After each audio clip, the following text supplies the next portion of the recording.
మారిపోయినాయి. ఒకటవ స్థానంలో ఉన్నటువంటి కాంగ్రెస్ పార్టీ నేడు రెండవ స్థానానికి వచ్చింది పార్లమెంట్ ఎన్నికల్లో. ఆనాడు రెండవ స్థానంలో ఉన్నటువంటి టీఆర్ఎస్ లేదా బీఆర్ఎస్ ఈ రోజు చిట్ట చివరి స్థానానికి వచ్చింది, అనగా నాలుగవ స్థానానికి. ఆనాడు మూడవ స్థానంలో ఉన్నటువంటి భారతీయ జనతా పార్టీ ఇప్పుడు మొదటి స్థానంలోకి వచ్చింది. ఆనాడు చివరి స్థానంలో ఉన్నటువంటి ఎంఐఎం పార్టీ ఈనాడు మూడో స్థానంలోకి వచ్చింది. 5 నెలల్లో తెలంగాణ ఓటరు ఎంతో పరిణితి చూపించి రాజకీయ పార్టీల యొక్క ఓటు బ్యాంకుని, రాజకీయ పార్టీల యొక్క సీట్లను, రాజకీయ పార్టీల యొక్క స్థానాలను పూర్తిగా మార్చేసినటువంటి ఘటన దేశంలో చాలా అరుదుగా చూస్తుంటాం. అటువంటిది మన పక్కనే ఉన్నటువంటి మన తెలంగాణ రాష్ట్రంలో చూస్తా ఉన్నాం. మే 13వ తేదీన జరిగినటువంటి పార్లమెంట్ ఎన్నికల్లో 17 పార్లమెంటు స్థానాలకు ఎన్నిక జరగగా కాంగ్రెస్ పార్టీ 7 నుండి 8 స్థానాలను కైవసం చేసుకోబోతా ఉంది.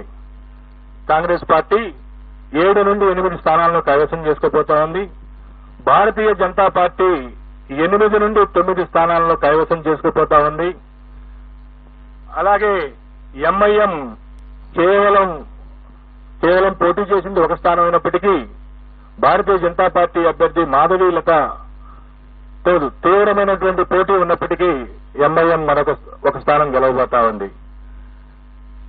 గతంలో 39 అసెంబ్లీ స్థానాలు సాధించి అంతకుముందు 2019 పార్లమెంట్ ఎన్నికల్లో 8 పార్లమెంటు స్థానాలు సాధించినటువంటి టీఆర్ఎస్ పార్టీ ఇప్పుడు 0 స్థానాలకు పరిమితం కాబోతా ఉంది.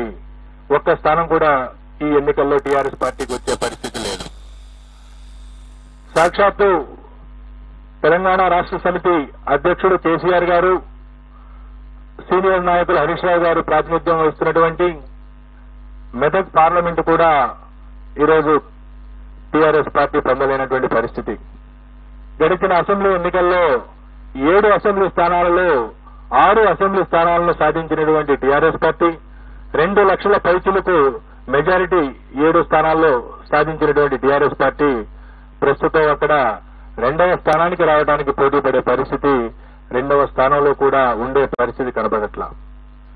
సో ఈ విధంగా భారతీయ జనతా పార్టీ ఆదిలాబాద్, నిజామాబాద్, కరీంనగర్, జహీరాబాద్, మెదక్, మల్కాజ్గిరి, చేవెళ్ల, సికింద్రాబాద్ 8 స్థానాలను సునాయాసంగా కైవసం చేసుకుంటూ మహబూబ్ నగర్ లో గట్టి పోటీ ఉన్నప్పటికీ స్వల్ప ఆధిక్యతతో శ్రీమతి డికే అరుణ గారు అక్కడ విజయం సాధించే అవకాశాలున్నాయి.